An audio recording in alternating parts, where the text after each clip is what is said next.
Hello friends, welcome to my YouTube channel. So আজি আমি আলোচনা কৰিম অসম আত্মনিৰ্ভৰশীল আঁচনিৰ যি 2 লাখ টকা হেইটো কেতিয়া সোমাব আৰু civil score not yet update আহি আছে যদি কি হ'ব আৰু SMS কল অহা নাই যদি কি কৰিব লাগিব।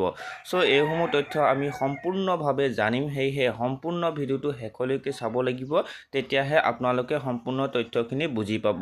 যদি ভিডিওটো নতুনকৈ চাই আছে তেতিয়াহলে লাইক শেয়াৰ কমেন্ট কৰিবলৈ নাপাহৰিব, লগতে যদি নতুনকৈ ভিজিট কৰিছে তেতিয়াহলে সাবস্ক্ৰাইব কৰিবলৈ নাপাহৰিব। Civil score not yet update আহি আছে যদি কি কৰিব। সো SMS কল অহা নাই কি হ'ব, ইণ্টাৰভিউ হ'ব নে নাই, বহুতৰে বহু ধৰণৰ কমেণ্টত প্ৰশ্ন কৰি আছে। কোনোবাই 1 লাখ টকা পোৱাৰ কথা কৈছে, কোনোবাই 2 লাখ টকাৰ পোৱাৰ কথা কৈছে, কমেণ্টত উল্লেখ কৰি আছে, কিন্তু এইবোৰ সঁচা নে মিছা।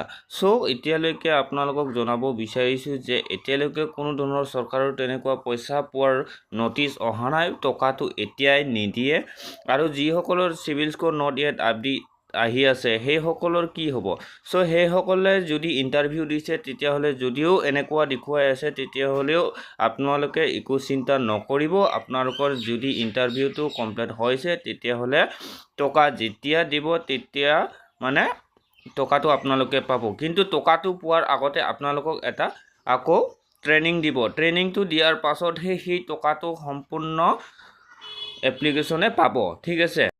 লগতে যিসকলৰ SMS কল অহা নাই সেইসকলৰ বাবে এটা ভাল খবৰ এইটোৱে যে যিসকলে ইণ্টাৰভিউ দিব পোৱা নাই সেইসকলৰ নেক্সট পৰ্যায়ত হ'ব।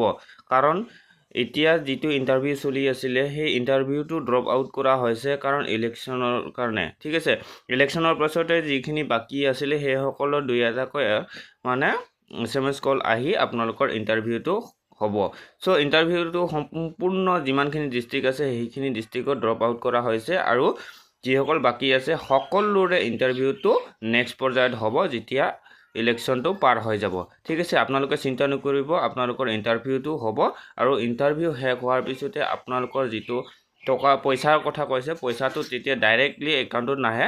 সো আপোনালোকক আকৌ এটা ট্ৰেইনিং দিব, ট্ৰেইনিং দিয়াৰ পিছতহে সম্পূৰ্ণ টকাটো আপোনালোকৰ একাউণ্টত ডাইৰেক্ট আহি যাব, ঠিক আছে।